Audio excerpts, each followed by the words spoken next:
I'd like to call to order the special meeting of the Township of Lopatcong Town Council of December 14, 2015. We'd like to start with a moment of silence.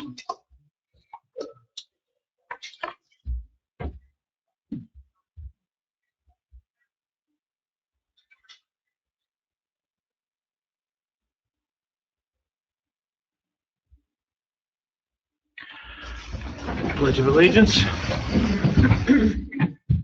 Allegiance to the flag of the United States of America, to the republic for which it stands, one nation, under God, indivisible, with liberty and justice for all.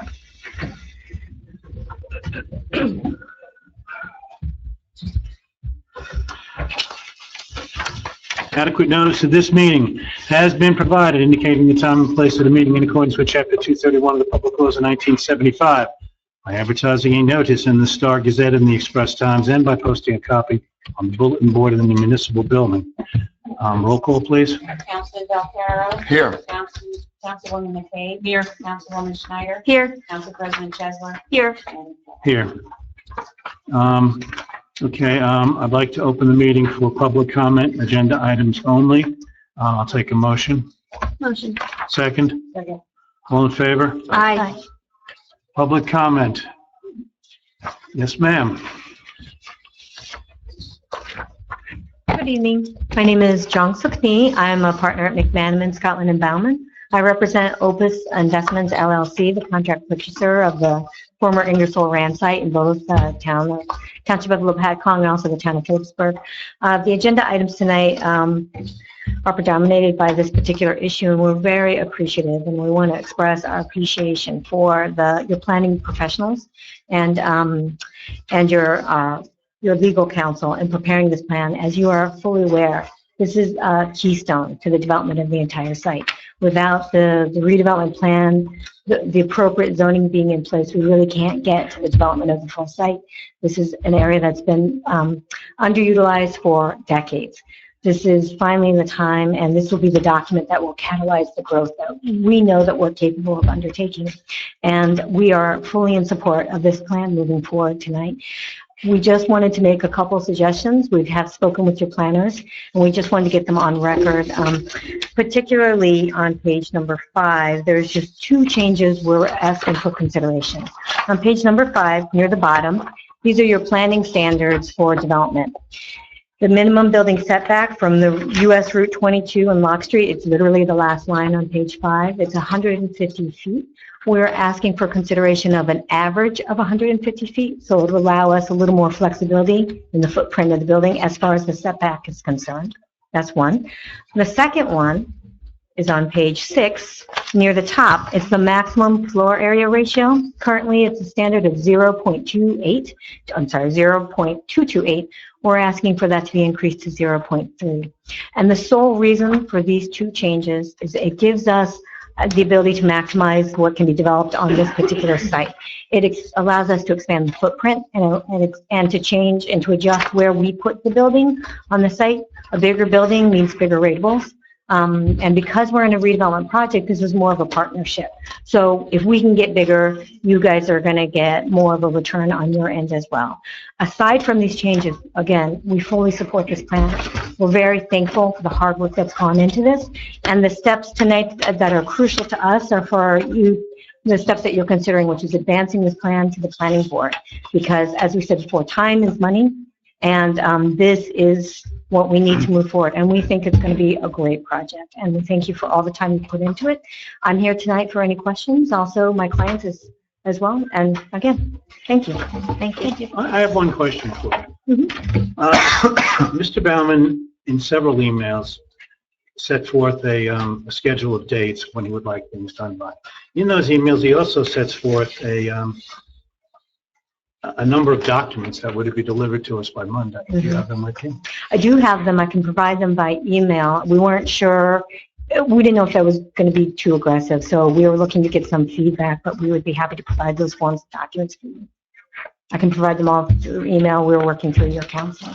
Well, I haven't seen any of them, so that just makes it a little more difficult for me. I'm happy to provide them. I can send them out. We have them, so we're happy to do it. We're not trying to delay it at all, so we can send them out to you first thing tomorrow. Which documents are you referring to, just so maybe everyone knows? Certainly.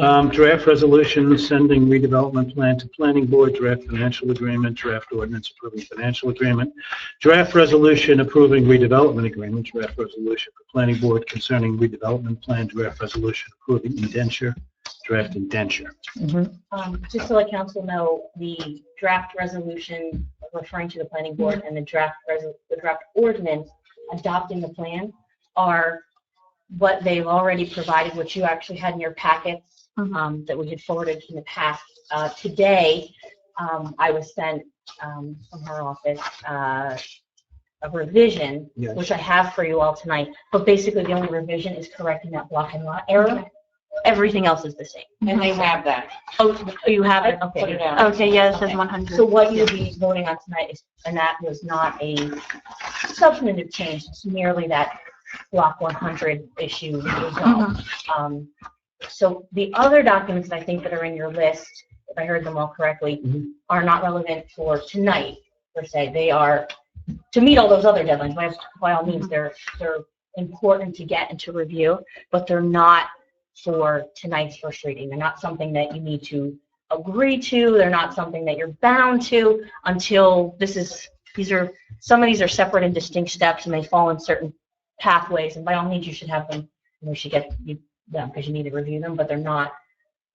For example, the financial plan, if you don't like it, just because you change your redevelopment plan, if the whole thing falls apart on the financial agreement, you aren't committed to going forward with that because you did first reading on redevelopment plan. Just as you'll see back in 2007, the council amended their redevelopment plan and nothing ever happened. Nothing was ever built, nothing was ever done, but they amended it and they adopted it and they did all those things. So you are not binding yourself to this financial agreement, to even the redevelopers agreement. You're not doing any of that by doing first reading or even second reading. Well, those are not some of my concerns. Absolutely. As you're aware, most of us here are not lawyers and none of us are developers. That's why I'm here to make sure. That's right. Okay. If I thought those were documents you needed for tonight, I would tell you not to go forward until you had them. I will make sure I will circulate them to you. Thank you. Thank you. Sir. Joe Pryor. I wasn't going to speak, but Nick Van Scotland brought up two things that I just want to make you aware of. I think George may talk to this a little later. The setback, when this goes to the planning board, they certainly can grant a variance, and that would give them the opportunity to look at the particular situation. I'm sure maximize the site plan. The FAR is a little more problematic because that can't be handled at the planning board. That would have to go to the Board of Adjustment. And I think that really makes the process messy. One's 0.28, the coverage is 0.3, the other one's 0.28. And a one-story, it would be equal, correct, George? I'm sorry. The coverage and the FAR. Well, the FAR would be the total floor area that can be accommodated on the site. But it's going to be, It could be multi-stories or it can be one big building. yeah. So, I mean, if it's multi-story, it's going from 0.28 to No, the 0.3 really doesn't well, it makes get you it much. I don't know if this is the right time to go through it, but Yeah. the redeveloper has asked the council to consider a redevelopment plan that has 1 million square feet of floor area. The floor area ratio that we put forth in the redevelopment plan grants them that ability to have up to 1 million square feet of floor area in the project. Whether they put it on 1 floor, 4 floors, they can have 1 million square feet.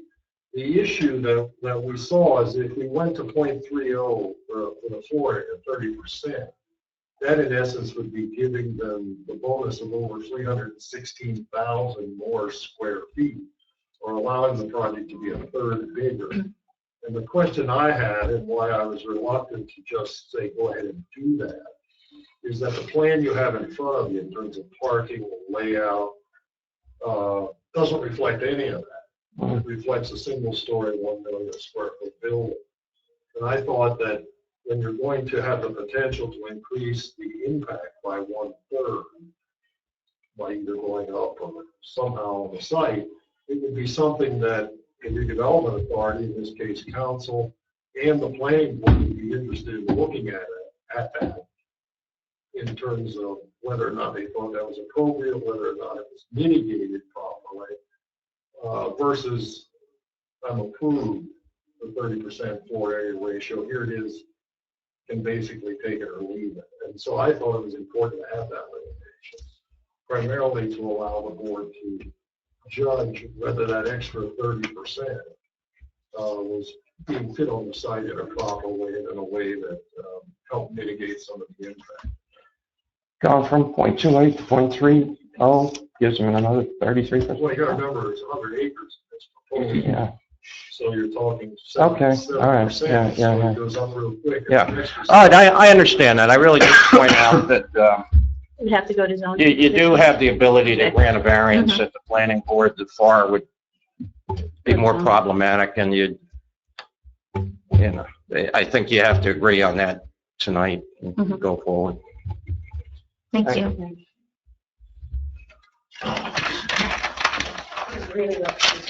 Right around. Your point. The only thing I would want to correct, and I thank you for the comments, is because we're in the redevelopment law, the zoning board would not have jurisdiction.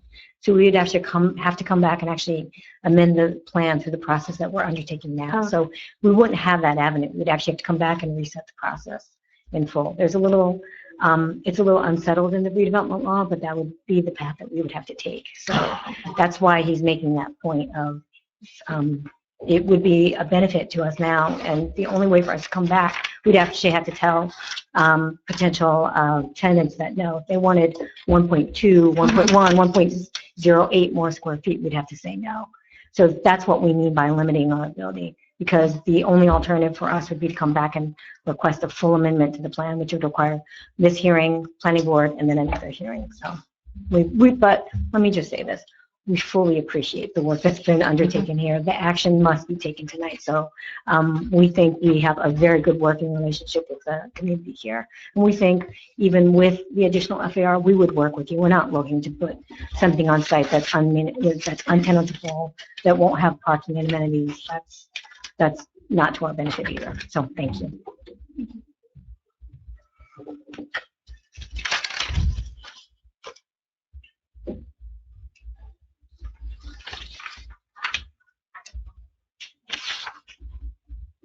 Katrina, is that your understanding? Maybe finish public comment, and then right before you get to your first thing, I'm going to give you a little overview. Okay. But that is my mistake. I'll explain it in detail. Okay. Are there any other people who wish to be heard? Okay. Seeing none and hearing none, I ask for a motion to come out of public comment. Motion. Second. So, All in favor? Aye. Okay, now we go into regular business. So what you're being asked with the first item on the agenda is a first reading to adopt an amended and restated redevelopment plan. So as we just said before, you currently have a redevelopment plan in place. This is an amendment, and this amendment was performed or drafted by your planner after reviewing the proposal given by the potential redeveloper. And so it's Mr. Ritter's position, and I think Mr. Sturvins has reviewed it, my office has reviewed it, that this plan is compatible with what they are seeking to build on this property. And so since then, you received some comments from the Redevelopers Council asking for a couple of tweaks and so what you need to do tonight before you do first reading is address those two items and decide whether you want it the way it's written currently by George or the way proposed by the redeveloper. I think what the Redevelopers Council just said was they're happy to get first reading. They would prefer it to be the way they've asked with the tweak, but if they can't have that way, it's not, oh, don't do it, then we don't want it. So George is here tonight and he can speak on those two issues. But I think what the underlying thing he's going to tell you is that he prepared this plan so what they've asked to build, they can build. And understanding from the redeveloper's potential, they're asking, well, if you tweak it a little bit, it gives us a little more flexibility because they don't have an end user to use the property right now. So right now, For example, the FAR would be 1 million square feet. Well, what if they get a user who wants 1.1 million square feet? Now, that's not the plan they proposed to you, but if you allowed this change, they could build up to, I think George said in his email to you, 1,316,000 square feet, which in his opinion is significantly different. But just to understand, so from the redeveloper's perspective, they're looking for as much flexibility as they can get because they don't know who's going to be in the end. From George's perspective, he's telling you, you gave me a proposal and I'm giving you just what you need to build that. And so it's kind of, it's a policy decision. It's not something I can tell you, you have to do it this way or you have to do it that way. George isn't going to tell you, you have to do it this way or that way. Paul wouldn't tell you that either. So it's a policy decision whether you want to allow more square footage and allow potentially a different than what's proposed right now. And then the same goes for the setbacks. The setbacks are not, it's George's position that the way what they're proposing to put in there, these are the setbacks that we should have. What was said is true. They would have to, so let's say you approve it the way George said, and then they get a new end user and they need more square footage. They would have to come back and ask you to re-amend which council may prefer, because maybe you want to have a tight look on what's going on there. Or maybe you say, well, we'll give them a little flexibility. So that's something for you to just to consider and to look at. But yes, to make changes, they'd have to come and you'd have to do first reading and you'd have to send it to the planning board and you have to do second reading again. So although now you're old hat at this and you could turn it out like that. But the other thing to consider is there were some comments that were made. The mayor made some comments and Mr. Corral from the planning board made some comments to council that you have. I think a majority of those comments are site plan related comments, like traffic study issues. I think there was some wastewater or stormwater management issues. Those are things that don't necessarily need to be done tonight. The only issue that I saw come up that you may want to address is regarding the connector road. So you may want to have a discussion about that. I think you have to keep something in your plan about the roads, but I know that the term connector road in Lopatcong and Phillipsburg has a very defined and very distinct meaning, which we can have a discussion on another day about that interlocal that you had with Phillipsburg and what you should do with that and where you should go with that.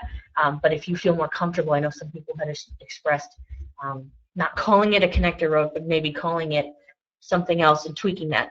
Tonight would be the time to make that quick tweak. But so those are the 2 or 3 things you need to do before you do first reading. Then once you do first reading, the second thing on the agenda is a resolution just to send it to the planning boards, basically putting them on notice. At your 23rd meeting, you need to review this and you need to make your comments. And then on the 30th, you'll have your second reading, public hearing, and you'll determine whether you're going to go forward as is, or maybe you got a lot of comments from the public, or maybe you got a lot of comments from the planning board and need to make further changes. And if you do, then you have to do first reading again, but you're on the road to doing what you need to do. So that's the process. If you want to just quickly peek even further, there's a redevelopers agreement that you all received a copy of. That does not need to be done before you do the redevelopment plan. We have been working on it. My office made comments to all of you. Ideally, I think the redeveloper would like when you do second reading and you approve it, you also approve the redevelopers agreement at the same time. And then there's a financial agreement, which is another agreement, which is separate and apart. I mean, they all go together and you need them all at the end of the day. But this is the first step, and until you make this step, you can't go any further. Nothing else can happen. So that's why we're here at a special meeting trying to accomplish the first step, and then All right, and you say that if we make this first step, we're not obligated to go into the other steps if we don't care for them. Okay. Now, the matter of the road, I mean, if you look at the language in the agreement, it would appear that the township is going to finance and build that road. There is a interlocal agreement between the towns of Phillipsburg and Lopatcong from many years ago that address anything and things about that road. I can tell you, I just grabbed it before, and I'm going to send a copy to everyone. I just got it from Phillipsburg because I know Beth was getting ready for this meeting. I will send a copy to everyone on a quick look. I don't think half those things apply anymore. I think you may want to rescind that agreement, and Phillipsburg may do the same. So we talked about preferred owning the property and things that never happened. So we will address that, but not necessarily, you don't need to address that as part of the financing of it. But if you wanted to tweak the language of the access, Yeah. then we can talk to George about that. George, that's section 4.3.1.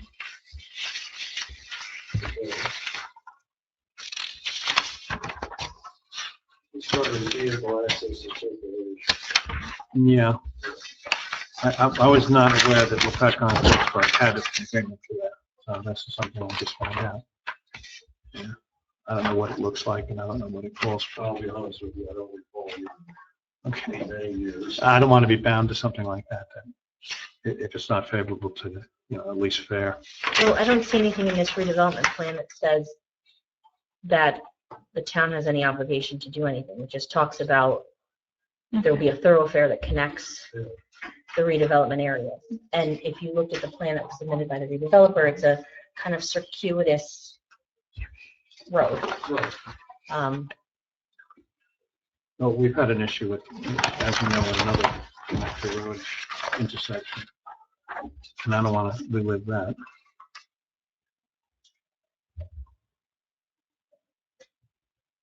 In addition to the road extending Phillipsburg, the one thing we did provide in here is that Lock Street would be realigned to get rid of that odd angle and tie into whatever the improvements are for the intersection of 22 and the new street. So there's two elements in the circulation plan: the connection back to Phillipsburg and the integration of Lock Street into the plan. Would we be able to take out that statement that I mean, if says it's not applicable, we can take the statement out. I mean, about- This one, Lopatcong and Phillipsburg have executed an interlocal service agreement that facilitates financing and planning for the connector road. You know, If we just remove that, Mhm.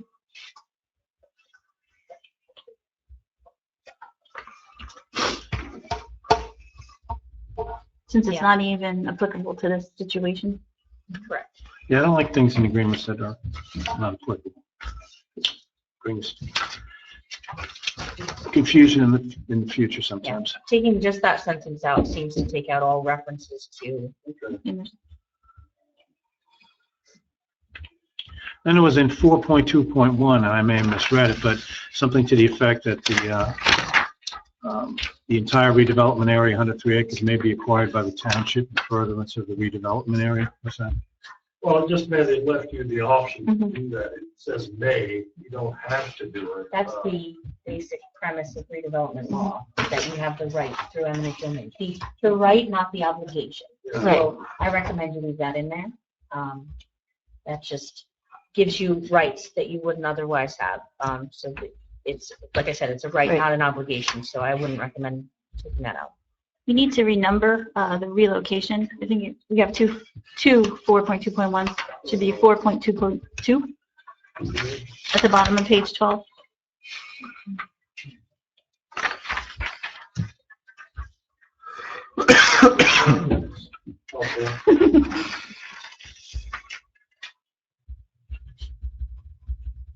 So you made the one change regarding the connector road.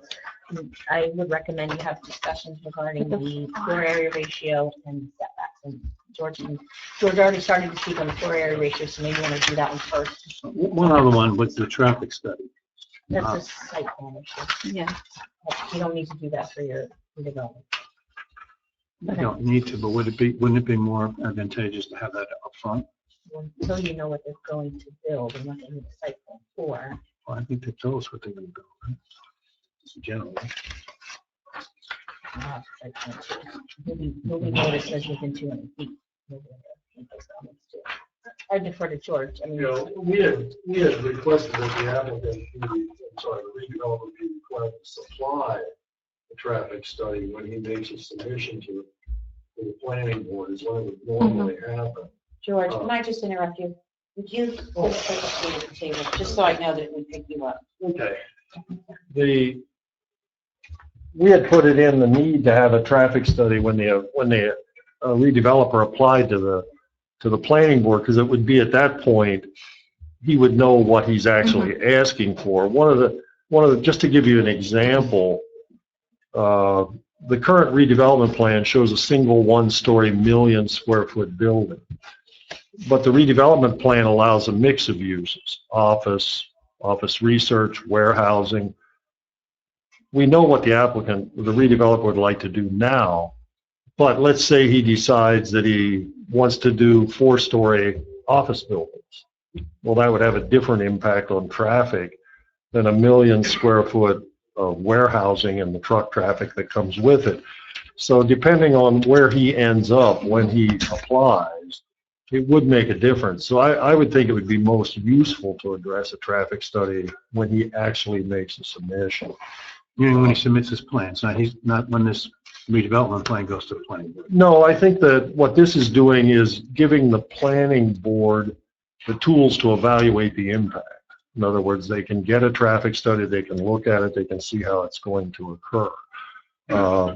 But the part of having it done now, the only thing I will say is we don't know if that's the plan. So he'd go through the exercise and the money being spent to evaluate the impact, not only coming and going at that intersection, but several intersections down the road in terms of a full-blown traffic study. And I would think it would be more useful to just have it based on what he thinks he really intends to build. Hopefully it's what he showed us, but we don't know that because, like I say, the ordinance allows buildings up to 50 feet in height, so you could do a 4-story office building if that was one of his choices. The current building is 1,000,000 square feet, 2,000 feet long, one building. You could break it into 2, you could break it into 3, we don't know. Initially, it was 2 buildings.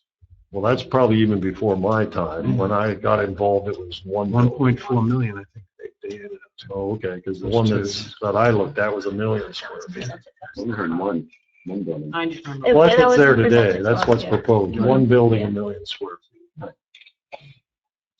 Okay, now, you speak of traffic from a 1 million square foot building, but inasmuch as this is going to be the main entrance to the entire site, which is another 6 million square feet in Phillipsburg buildings, wouldn't that traffic study be for? Yes, well, they'd have to address the residual traffic. I think the applicant, if I recall correctly, was proposing 4 million in Phillipsburg in that range. So yes, the study would have to, the 22 intersection has to be able to accommodate not only what he's proposing in Lopat, but has to be able to accommodate everything he intends to feed through it. It will become the most significant access to this property.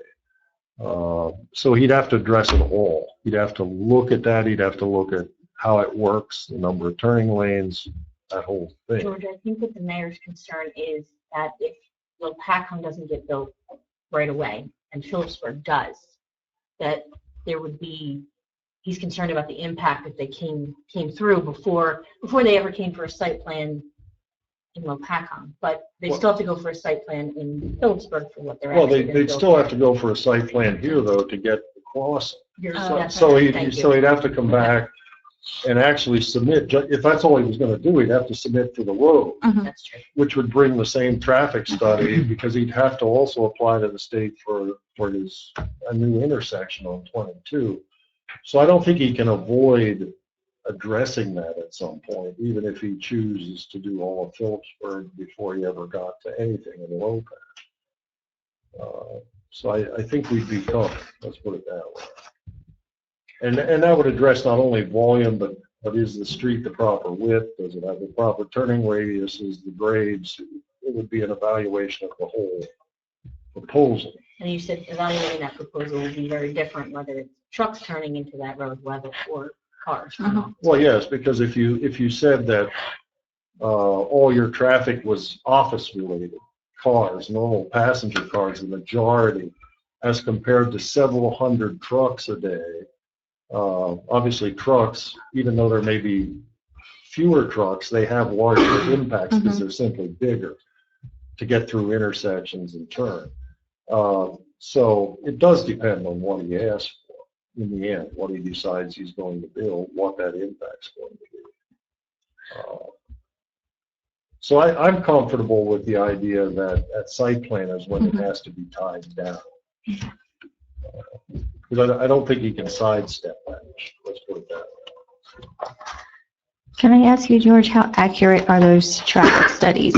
Because I've just read an article recently about Amazon and their warehouse in Robbinsville, I believe, where it's almost the same scenario as us, where one town had the building and the other town had the access road, and the congestion was just, it's ridiculous. They can't even, get it under control because the employees, the trucks, now people that took a 10-minute ride to bring their kids to school is now a 40-minute ride. And they did provide a traffic study, but they're in this situation now. Yeah, well, I think the traffic study comes down to two things. One, the person preparing it, and two, the person reviewing it. In terms of being able to look at the traffic study and see if it addresses all the issues and whether it addresses all the intersections. Because oftentimes the impact goes far beyond the initial, where I want to put the driveway. It's how it goes through the whole community. And that really comes down to the applicant submitting the information, and then, in this case, Mr. Sturbins, the township engineer, would be doing the traffic review in terms of whether he believes it was appropriately done and properly factored. And also part of it, traffic engineering is probably 80 or 90% science and 10% gift. And what I mean by that is how you allocate where the traffic is coming from today, where it's going to go. That part is where the art comes in terms of, 90% of the trucks are going to come from here, 10% from there. Right. That's part of the art of it. But I think you're in good hands here. Mr. Sturbins has been doing the reviews on many developments as long as I've been here from the traffic standpoint.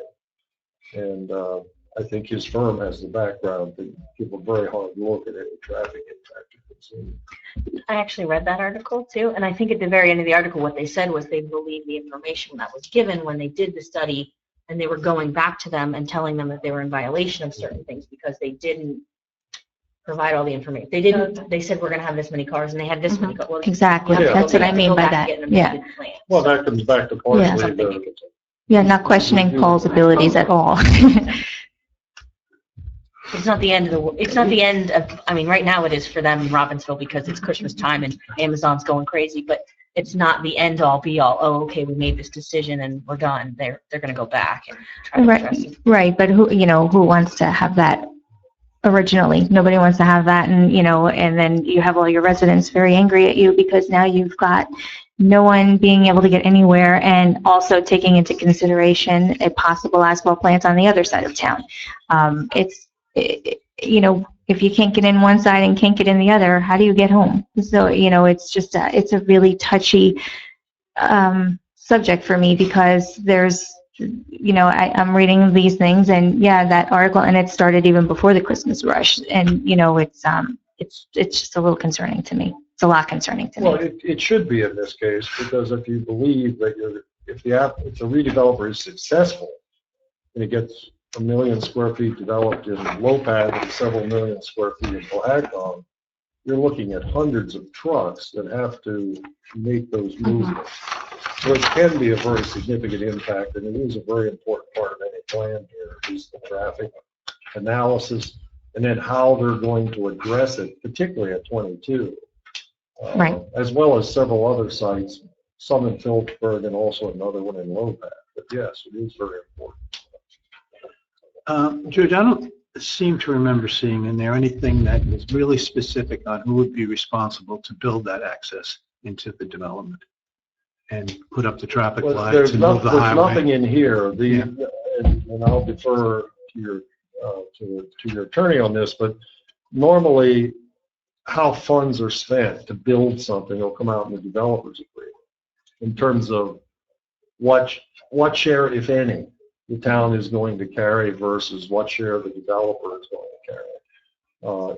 So I suspect in that negotiation is where you'll come down to how you're going to divide up, as I say, if at all, the costs, the off-site infrastructure costs, the on-site, how you're going to actually pay for that, who's going to pay for that. Couldn't that be included in this? We could say that the I developer would is keep it in the responsible. developer's agreement myself. I think that's a much better place to put the finances.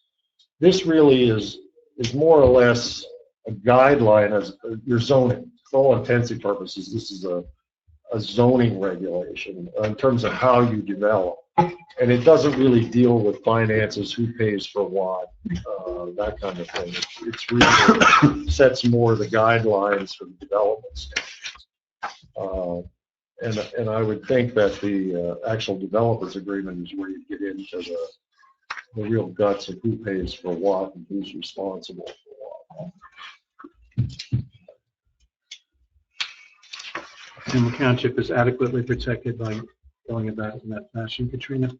Yes, I would recommend that's where you do it as well. In addition, Route 22 is a state highway, so that's not municipal. Now, Lock Street Connector Road is municipal, but yeah, just to put it in perspective, you're changing your ordinance because you have a redeveloper who has a plan that's incompatible with what you have.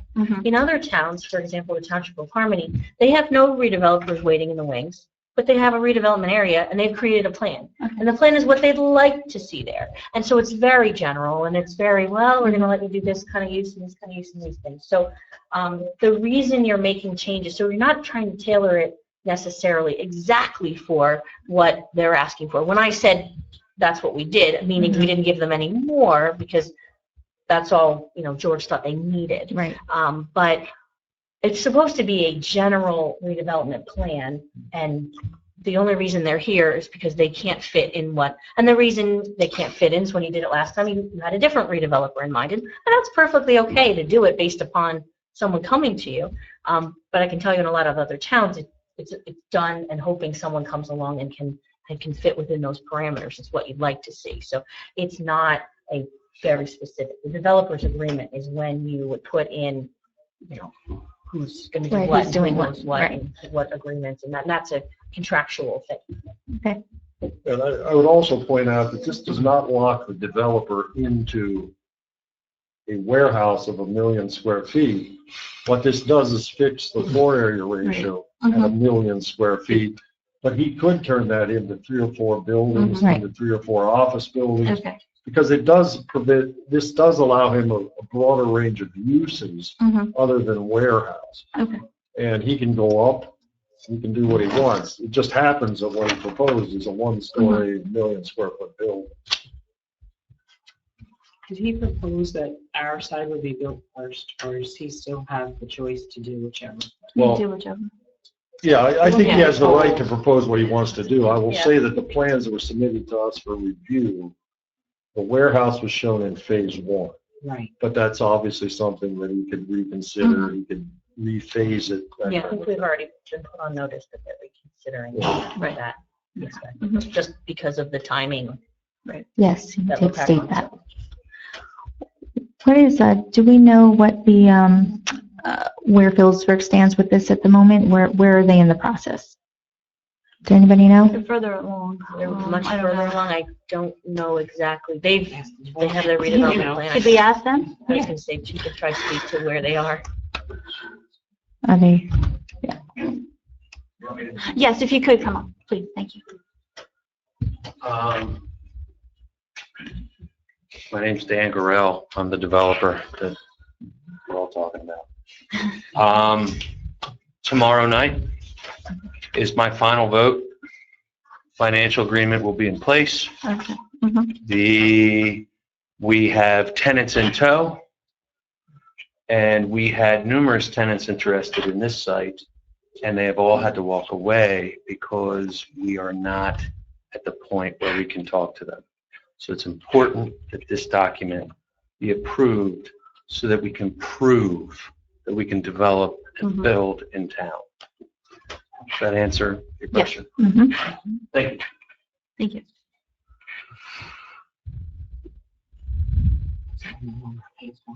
We may not. So does anyone have any more questions for George regarding the floor area ratio? before we move to the next? So if we change the FAR to 0.3, Yes. they don't necessarily need to use it all, but it does give them the ability to do, like you said, like a million, $1.3 million up to that, so they can do anywhere in there. They could And do again, any- they could go out And or then up. they could go out, they could go up, they could do a different combination of warehousing, office buildings, research labs, Okay. whatever. It would just give them a broader range to go to that, I guess the bottom line is something that you haven't seen. You haven't seen the impact on the Right. plan. Mhm. That's really what you're giving up. Right. Obviously, you'll get to see it when it comes in for Right. site plan, Mhm. but, and it's a fairly significant, it's a third more square Right. footage, so I felt that it was something the board, the redevelopment authority, the council would like to see before it just happens. Well, I think the mayor saw that on the original part when he was meeting with the 1.4. Did you That was a feel whole it was different- a bad? It was a whole different plan. That There was had gonna be an two buildings. overpass and highway didn't get moved. It was a whole different plan. So. With the- A lot would have been bigger. With the setback, how does, Well, the setback, the building setback that we proposed is if you look at the actual, first of all, the building itself, let's assume that what they have is what they get. The building itself is 2,000 feet long, Mhm. to give you an idea of the sense, parallel to 22. And we were thinking that the minimum setback from the right-of-way on 22 should be 150 feet. The applicant or redeveloper has suggested 100 feet. So it's a shift of 50 feet. oh, they actually changed it to an average of 150 Well, no, that's what feet? they're asking. Yeah. Okay. I wasn't going to average. And I felt, at least in terms of design, the place that you probably want the most open, not the most open space, but a place for a buffer. A place to get a little green, because the other thing you have to remember is that between the building and Route 22 will also be all the loading bays for the Okay. warehousing. And that will okay. be a sheet of asphalt that's anywhere from 100 to 120 feet wide in addition to the building coming out, along which can be parked numerous trucks, loading docks, you name it. So what we were trying to do, and by the way, if you look at the site plan itself today, Mhm. the minimum setback is 150. 150. And so what we were trying to do is try to assure that we have enough room along the 22 frontage that we can at least get some buffering, some landscaping in. And truthfully, based on what the applicant has, he's already met that requirement. And I was just reluctant to squeeze it any tighter. That's really our feeling. Obviously, if you feel differently, we can reduce that setback. I spoke to Mr. Sturbins this morning. He felt as strongly as George did about that one. Mhm. Can we do a minimum, like a minimum? Well, that's what this is. Yeah, It's a So minimum. this says average. Well, no, that's what they asked for. Right. Not what I suggested, Oh, I but see. Suggested the minimum. There's of a one- minimum. I said the minimum. So the closest the building could get to the right of way at 22 would be 150 feet. Would have to sit back. Now, there could be parking between the building and 22. Right. that's- Or a driveway or Okay. whatever. And what about the FAR? Paul's opinion on the FAR was, it was okay? Agreed, but he wasn't as adamant as I think Bill might have something. Yeah, He wasn't. I think Paul's sentiment pretty much echoes what George said. Mhm. You know, it was proposed in the redevelopment plan at 228 based on the plans that the concept plans Okay. we had received. So I think Paul was inclined to see it stay at that unless we saw plans that reflected it otherwise to Okay. give us a sense of what the impact was. But again, I think at the end of the day, he's deferring to you folks, you know, to make that call on how you feel. But yeah, he didn't have a strong opinion, yea or nay, to be honest. Okay. At the end of the day, both of those items are policy decisions for council to make. Mhm. The professionals are just giving their opinion, Right. or not. Mhm. My Right. my opinion is, there's no legal opinion for it. It's a policy decision. If that's what we want to do, we can do it. I'm just telling you their thoughts.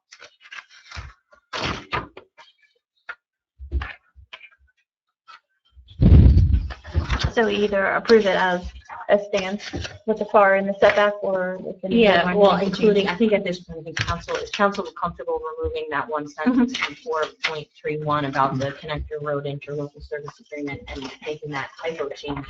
Right, on 4.2. 4.2. Yeah, it should be 4.2.2. So then, yeah, if someone wanted to, do first reading as stands, or you can do it, I would just say, discuss what you want first and then do your first Okay. reading. So There's have another, that There's another typo Okay, on page 2. It's, it was, unless I'm looking at it wrong, it was 1.21 on the back. That was on page 1, and it goes to 1.12 instead of 1.22.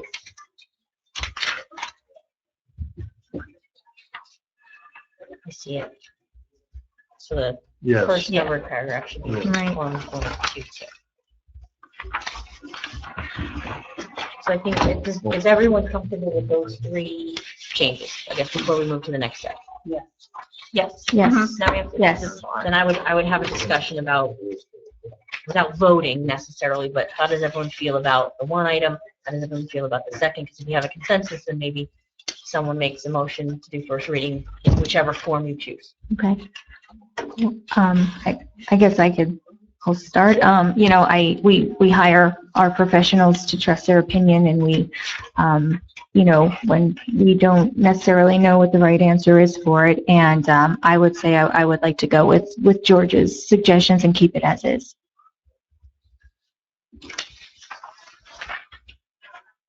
Anyone else have any comments? I have a problem with always going larger, you know, asking for a bigger footprint. I've been in other planning boards where they would ask you, go as big as you can. Doesn't mean you will go that big, but it's easier. You can cut back. It's easier to come back and go smaller than it is to go bigger afterwards. So I don't have a problem that the developer is asking to go as big as you can. Just like going for a loan, you know, doesn't mean you're going to borrow $100,000, but you want to get you know, approved for $100,000, and you come back and say I only need 50 after you do all your assessment coming back. So I don't have a problem with that. So that's where I stand, and I would support something like that, only because of previous experiences in that part. Always ask the largest footprint you could possibly get. Not necessarily mean you're going to build to that size. But at least it's easier, as I stated before, it's easier to ask large now than to come back later and try to amend it or change it. Go ahead. I don't disagree with that. In terms of the effect on the redeveloper, I agree.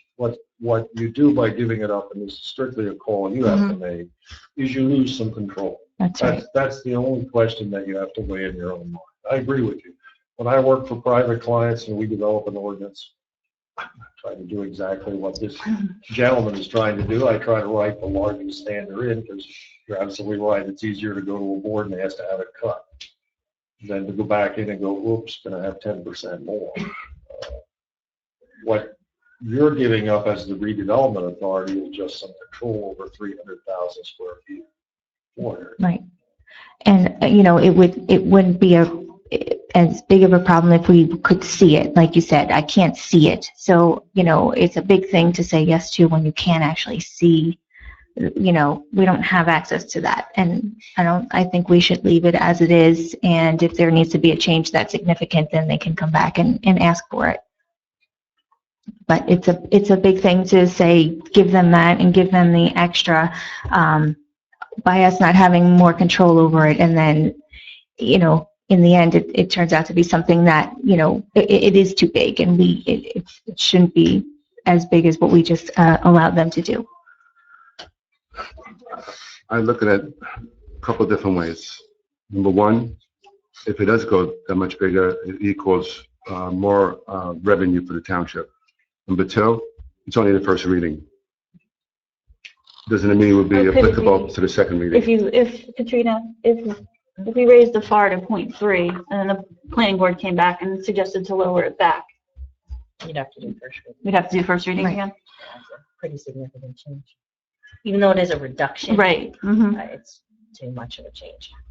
I mean, I don't have a problem with the FAR. I'd like to keep the setback at 150, though. And these changes that you're contemplating, whether you make them or not, that doesn't mean also when you send it to the planning board, they're going to look at the plan. You may also say, and could you weigh in on these two things? Because maybe you stay where you are and they feel differently. Or maybe you move it up and but I'm sure if you move it up, they'll tell you if you feel differently. But if you don't opt to do these things, maybe the planning board has an opinion. Can't hurt to hear it. Right. That's why I'd rather keep it as is and let them come back with their comments. Right. If you allow larger buildings, you may be impacting the environmental part of it too. Is the impervious, too much impervious surface. I don't know. I haven't seen that. Have you seen that? I'm sorry. Clearly, The wastewater plan. they have, in the development plan that they've submitted, they have allocated space for stormwater management. How it's been sized, that kind of thing, I mean, I don't know, and I doubt Paul's had a chance to really look at it. Oh, I don't think they. But they have allocated space for that now. Obviously, how they would add the 300,000 square foot could affect the amount of impervious cover in two ways. If they went up, it may not increase the building footprint. It might actually reduce it from the million square foot they have on the ground. But again, if they change the use, it might change the parking requirements, how much has to be paid. You don't know. I mean, that's what you do. You just don't know. I'm sorry. No, go ahead. If they have to follow all those guidelines, is there a possibility if we raise it to 0.30 that they wouldn't even be able to actually obtain that? Because I know we have the maximum impervious coverage at 55%.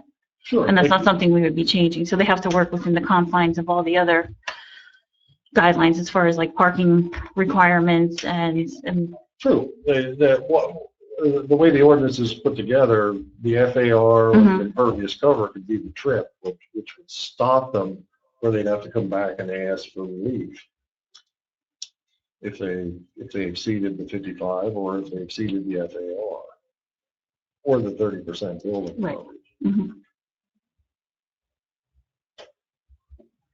I don't know, I tend to agree with Lou. If, it is easier to start big, and then if they needed to make it smaller, it's easier to come back for that change. My feeling is we have a developer here that's willing to work with us and on this property, and I think this is something that's important to the township. I think we should try to give them as much flexibility and see what type of tenants they're able to bring in. It might open the door to more tenants, which would be better, I think, for all of us. But, and again, this is the first reading. If we do this and the planning board comes back and says, gives us some, incredible reason that we aren't aware of or that we didn't think of, we can do a first reading again. Or, we're not locked in at this very moment. I thought they had to have this done by at the end of the year. They would like it to be We couldn't do another first reading, it'd be next year, right? January. Yeah. Right, so this is pretty much, I think we are being flexible by having a special meeting and by getting this done when, we weren't prepared for it and everyone's been scrambling to get it done. And on both sides, everybody's worked very hard to get information, but it was kind of under the gun and, it's, I think we've been accommodating, but you have to protect the township also. You have to protect what was presented to us and also what our professionals are telling us. And, we haven't been able to see it. In order to protect the township, you need to see it beforehand so you know what is going to happen, know it's going to be built there. But if you're going to do it this way, you're kind of going in blind by giving them kind of free rein to do whatever it is they do. And, more square footage could mean more revenue, but it could also mean a lot of bigger problems in the township as well. And that could mean more expenses to us. So you have to look at both sides, but we don't have that picture in front of us right now. So I think it would be wise to protect the township and keep it as is. And, we've worked with them. We're trying to get this done in a timely fashion for them to have it done before 2016.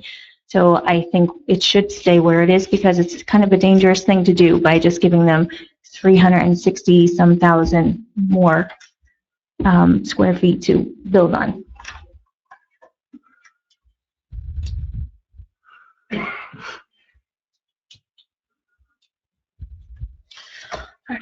Anyone have any discussions about the setback? No, I think, Mr. Ritter said as well, you want to have some landscaping and something, some kind of I buffer. want it to look like Strikers Road. Oh, Right. Exactly. I'm in Around agreement. 150 I'd like to keep. Well, if there's no more discussion from council, perhaps someone wants to make a motion for first reading and just maybe explain in what form. And then you can have, assuming you get a second, you can have a vote on that. And if for some reason, let's say the first person who makes that motion gets outvoted, you could have another motion on a different version of it. So let's say you make the motion, keep it the same, which it Right. sounds like you're going to do, and maybe you get outvoted. That doesn't mean then someone else can't make a motion to say, well, I like the floor area ratio, I don't like the setbacks, or, or the other way around. Right. You can tailor it to keep however doing you it. want. Yeah, right. So just so Mhm. you're aware. So don't be afraid to make the first motion is what I'm Okay, saying. If then someone I'll wants to make do the motion to, do the couple of changes in the clerical, but leave the plan as is. So we have a second. Just because you're second, it doesn't mean you have to vote yes. You're just saying you want it to be voted on. Just to be clear. I'll second. Any more discussion?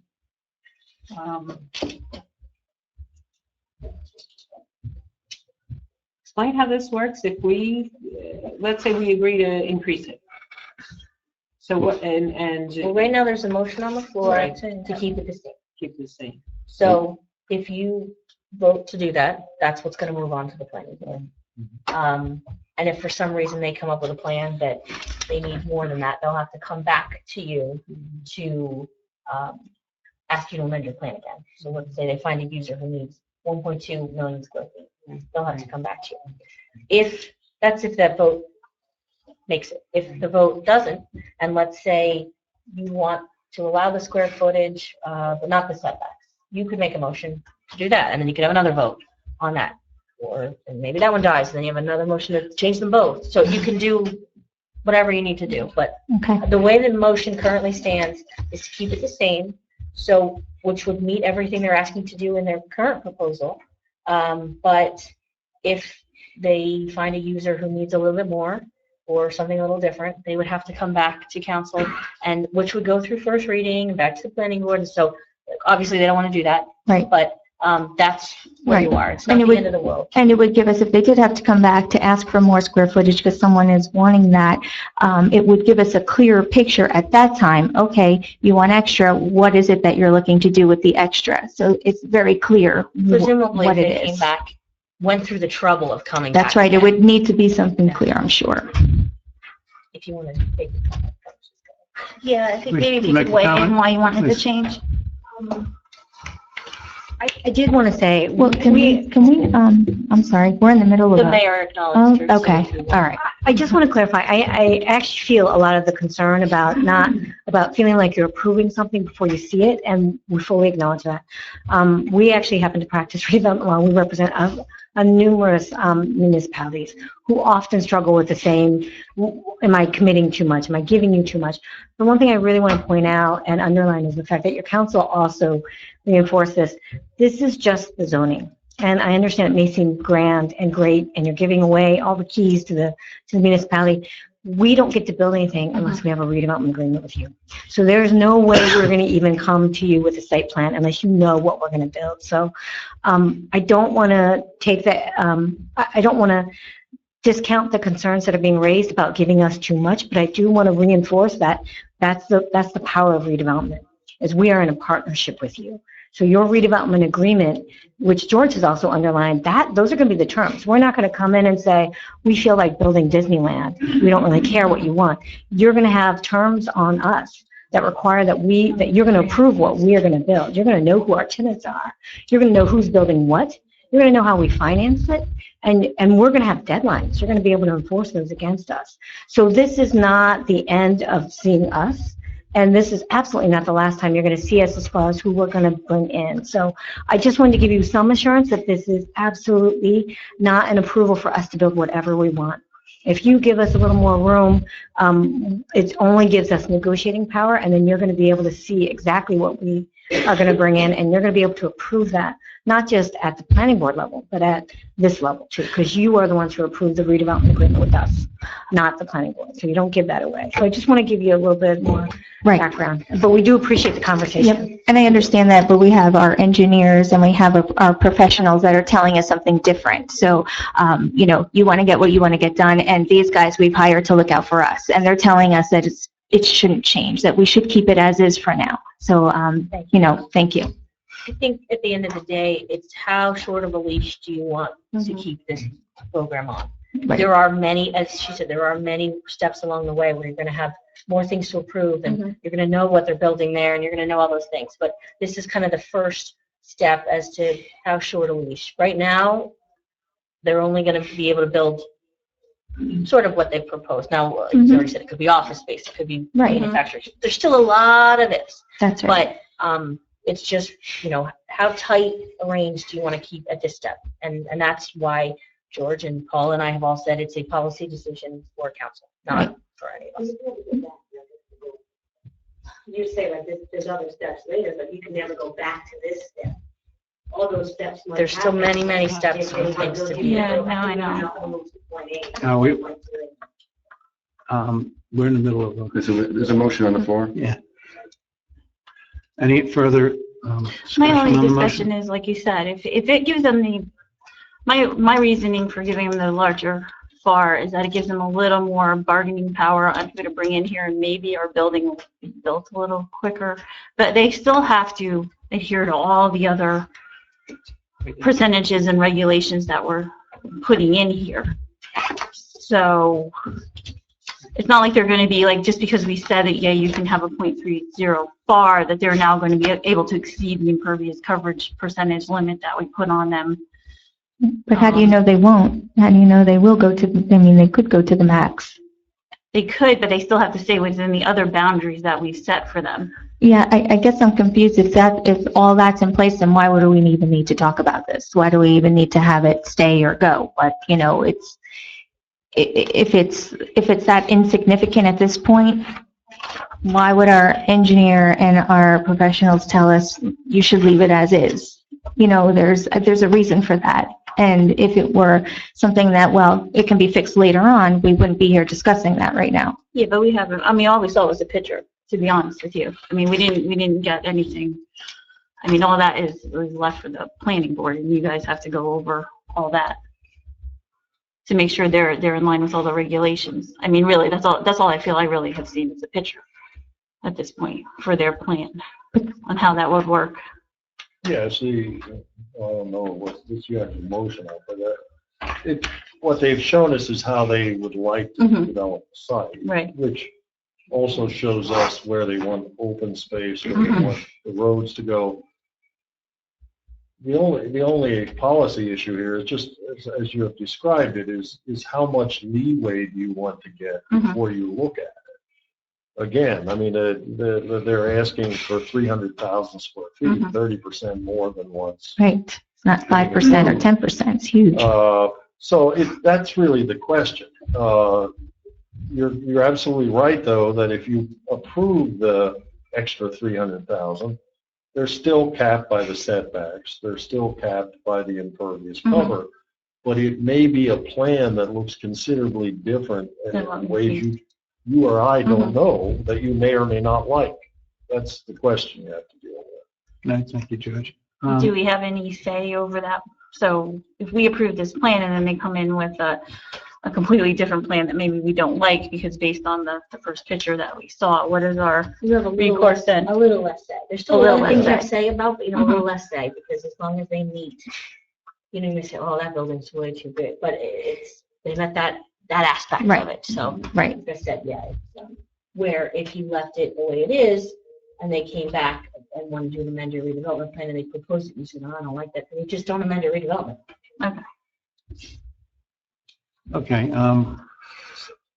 that's it, roll call. Councilman Balsara, No. Councilwoman McKay, No. Councilwoman Schneider, Yes.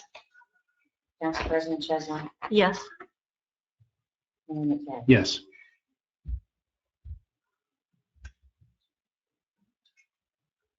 Just a housekeeping matter.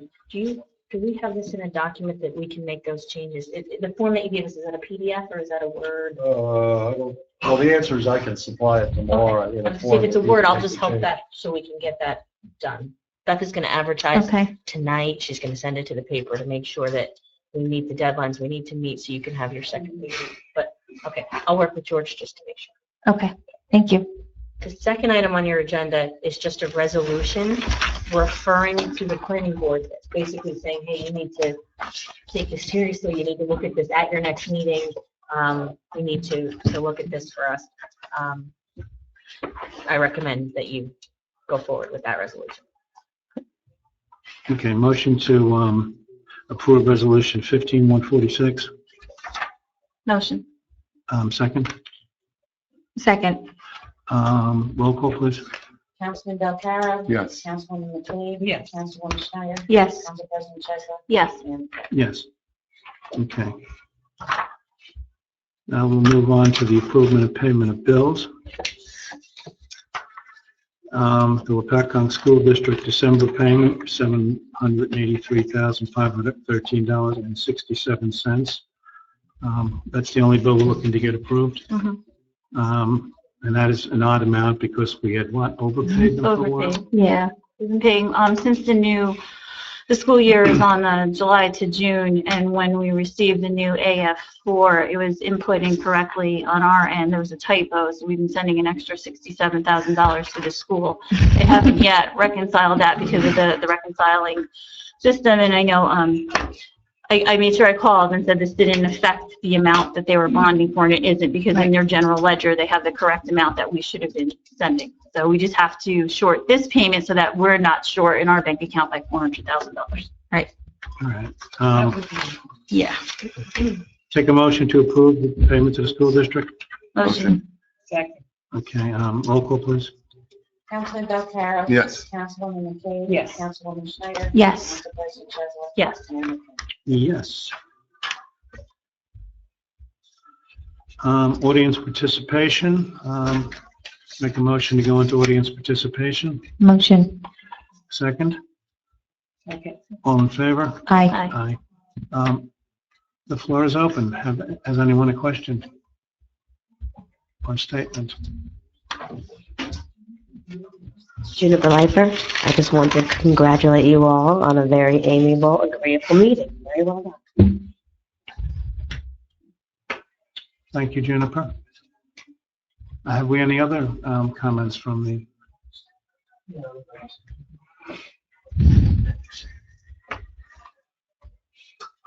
Again, Dan Burrell, thank you.